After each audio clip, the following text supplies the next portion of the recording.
Bienvenue à vous tous qui nous regardez sur ce plateau. Bienvenue à ce moment de partage de la parole de vie. Je vous salue au nom de Jésus. Aujourd'hui, dimanche, nous poursuivons donc l'analyse de l'étude de la semaine, prophétie et écriture. Ce que nous allons considérer maintenant, c'est Jésus dans l'Ancien Testament. Nous avons dit hier que la Bible est christocentrique. Nous allons donc vérifier ce fait au travers de certains textes. Mais juste avant, nous prions le Seigneur.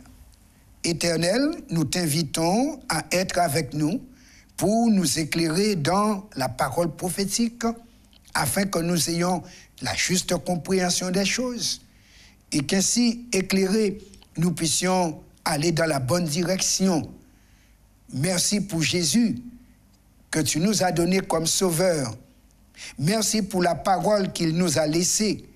Donne-nous d'être de bons disciples, ayant des cœurs ouverts, sensibles à la voix de ton esprit qui nous conduit dans toute la vérité. Conduis encore chacun de nous en ce moment précis. Nous prions au nom de Jésus, notre frère et sauveur, et ceci pour ta gloire. Amen. Tout au long de ses épîtres, Pierre écrit avec un sentiment de certitude. Il sait de quoi il parle, car il sait de qui il parle. Car, entre autres, il sait que Jésus était celui dont parlaient les prophètes de l'Ancien Testament. C'est la confiance de Pierre dans la parole écrite qui l'a aidé à connaître la parole devenue chair. Ainsi, dans 1 Pierre 1er, versets 10 à 12, Pierre renvoie ses lecteurs à la Bible hébraïque, aux prophètes d'autrefois et à ceux qu'ils enseignaient sur Jésus. Selon Pierre, le Saint-Esprit a révélé dans l'Ancien Testament deux vérités cruciales sur Jésus. Les souffrances de Christ et la gloire qui s'en suivrait. Vérité que l'on retrouve tout au long de la Bible hébraïque. Nous allons donc considérer d'abord la première partie, à savoir les souffrances de Christ annoncées d'avance par les prophètes. Dans le psaume 22, David, quelques 970 ans avant Jésus, il a dit ceci au psaume 22. Nous allons lire juste quelques versets. Par exemple, au verset 2, il a dit ce que Jésus devait dire sur la croix. Mon Dieu, pourquoi m'as-tu abandonné? Et t'éloignes-tu sans me secourir, sans écouter mes plaintes? Et nous voyons sur la croix, Jésus va dire, effectivement, mon Dieu, pourquoi m'as-tu abandonné? Verset 7.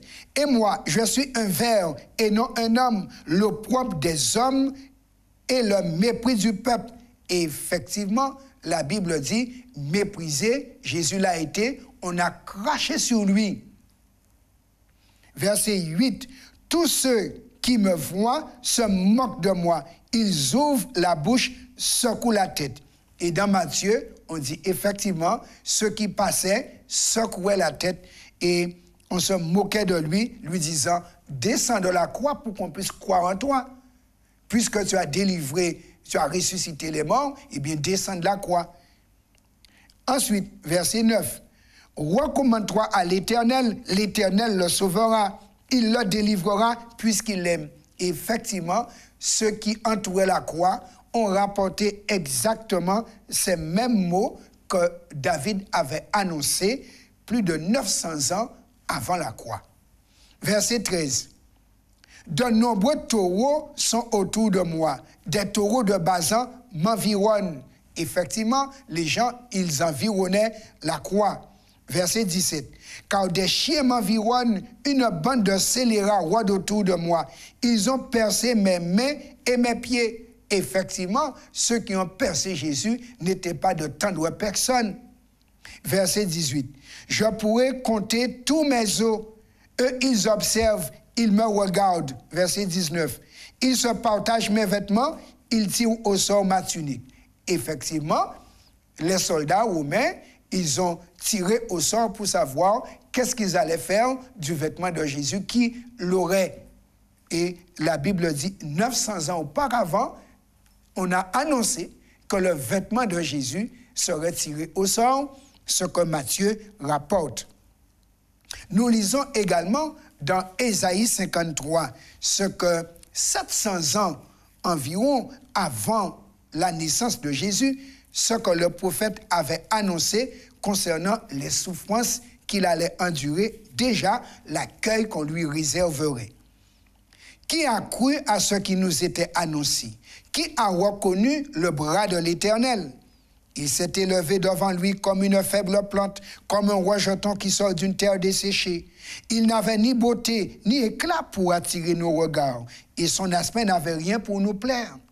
Méprisé et abandonné des hommes, homme de douleur et habitué à la souffrance, semblable à celui dont on détourne le visage. Nous l'avons dédaigné, nous n'avons fait de lui aucun cas. Cependant, ce sont nos souffrances qu'il a portées, c'est de nos douleurs qu'il s'est chargé, et nous l'avons considéré comme puni, frappé de Dieu et humilié.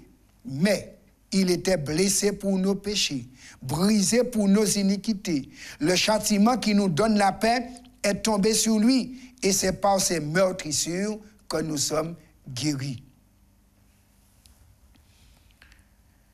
Nous étions tous errants comme des brebis. Chacun suivait sa propre voie, et l'Éternel a fait retomber sur lui l'iniquité de nous tous. Il a été maltraité et opprimé, et il n'a point ouvert la bouche. Semblable à un agneau qu'on mène à la boucherie, à une brebis muette devant ceux qui l'attendent, il n'a point ouvert la bouche. Il a été enlevé par l'angoisse et le châtiment, et parmi ceux de sa génération, qui a cru qu'il était retranché de la terre des vivants et frappé pour les péchés de mon peuple. On a mis son sépulcre parmi les méchants et son tombeau avec leurs riches, quoiqu'il n'eût point commis de violence et qu'il n'y eût point eu de fraude dans sa bouche. Il a plu à l'Éternel de le briser par la souffrance. Après avoir livré sa vie en sacrifice pour le péché, il verra une postérité et prolongera ses jours. Et l'œuvre de l'Éternel prospérera entre ses mains. À cause du travail de son âme, il rassasiera ses regards. Par sa connaissance, mon serviteur juste justifiera beaucoup d'hommes et il se chargera de leurs iniquités. C'est pourquoi je lui donnerai sa part avec les grands. Il partagera le butin avec les puissants, parce qu'il s'est livré lui-même à la mort et qu'il a été mis au nombre des malfaiteurs, parce qu'il a porté les péchés de beaucoup d'hommes et qu'il a intercédé pour les coupables. Donc, nous voyons ici annoncer en détail ce qui allait se passer entre le jeudi où Jésus a été arrêté, le vendredi où il a été jugé et condamné à mort, mais la Bible a annoncé que ce seraient nos péchés qu'il porterait. Et effectivement, Jésus a porté nos péchés comme annoncé par la prophétie. Dans Zacharie chapitre 12, verset 10, et ensuite chapitre 13, verset 7, voici ce que nous trouvons encore annoncé par la prophétie. Zacharie, chapitre 12, verset 10.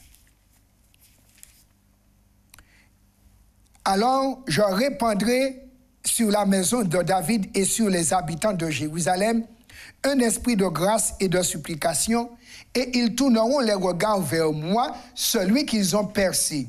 Ils pleureront sur lui comme on pleure sur un fils unique. Ils pleureront amèrement sur lui comme on pleure sur un premier-né. Verset 14, chapitre 14, verset 7.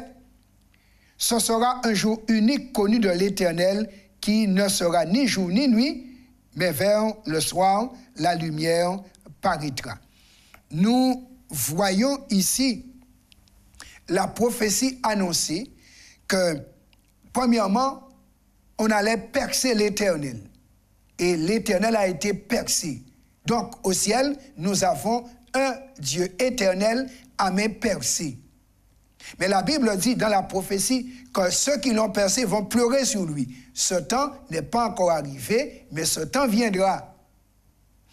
Et finalement, il est dit, ce jour où Jésus a été percé ne devait être ni jour ni nuit. Et effectivement, à midi, le soleil s'éteint et à 3 heures ou 15 heures de l'après-midi, il réapparaît.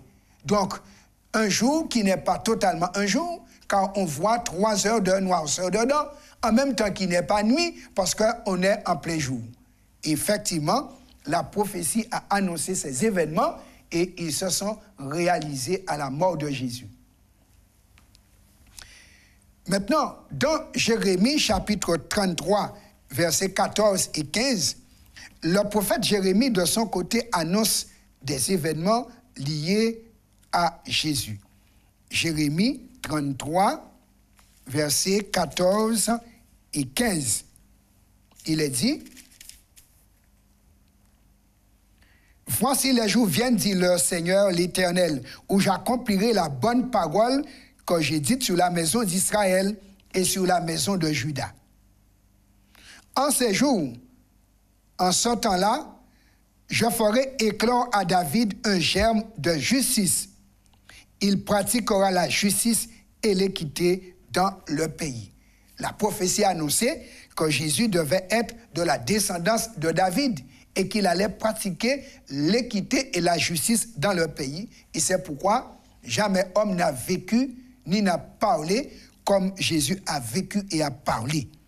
Dans Daniel 7, versets 13 et 14, voici ce que le prophète dit que Jésus allait faire également. Daniel, chapitre 7, versets 13 et 14. « Je regardais pendant mes visions nocturnes, et voici sur les nuées des cieux arriva quelqu'un de semblable à un fils de l'homme. Il s'avança vers l'ancien des jours, et on le fit approcher de lui. On lui donna la domination, la gloire et le règne. Et tous les peuples, les nations et les hommes de toute langue le servirent. Sa domination est une domination éternelle qui ne passera point, et son règne ne sera jamais détruit. » La prophétie a annoncé qu'après la mort de Jésus, il allait se présenter devant l'Ancien des jours et il recevrait la domination, le royaume et tout, et qu'il allait régner définitivement. Donc, c'est ce qui s'est passé en l'an 31.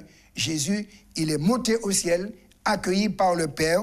En 1844, il a reçu l'autorité maintenant pour gouverner et bientôt, Jésus, il reviendra pour pouvoir faire valoir son droit de rachat qu'il a versé à la croix du Calvaire.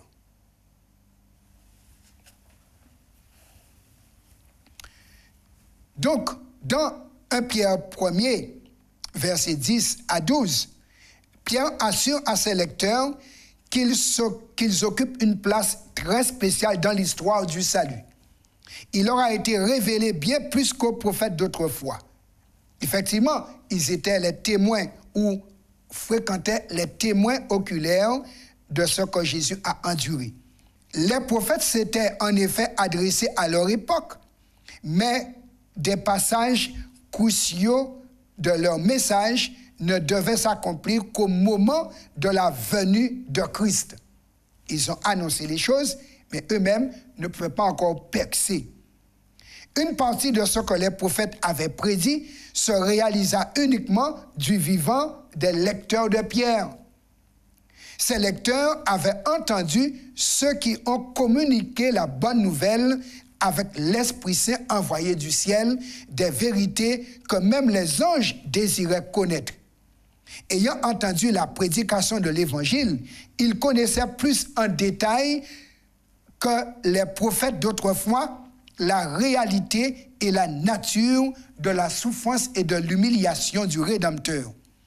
Bien sûr, il devrait attendre tout comme nous la gloire qui s'ensuivrait. Comme la première partie de ces prophéties s'est accomplie, nous pouvons être certains de la dernière partie. Après la souffrance, il y a la gloire. Après la croix, il y a la couronne. De même qu'on a assisté à la croix, ou d'autres ont assisté à la croix et nous ont rapporté ces événements, de même aussi, le moment de gloire, eh bien, tous ceux qui ont cru à la partie souffrance seront les témoins de la gloire s'ils prennent en considération la parole prophétique. Alors, quelle promesse biblique avez-vous vu s'accomplir dans votre vie? Personnellement, j'en ai vu, puisque le Seigneur est venu m'appeler pour être sauvé. Et quand j'ai lu la Bible, j'ai vu que je suis dans la programmation de Dieu. Alors, j'ai suivi la trace de Jésus comme les apôtres en passant par le baptême.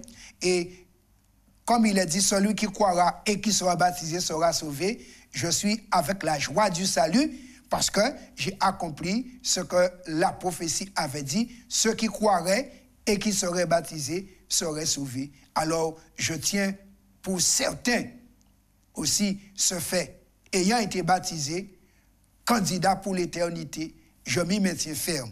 À vous aussi, que le Seigneur puisse accomplir dans votre vie ce qu'il a prévu, ce qu'il a annoncé dans la Bible.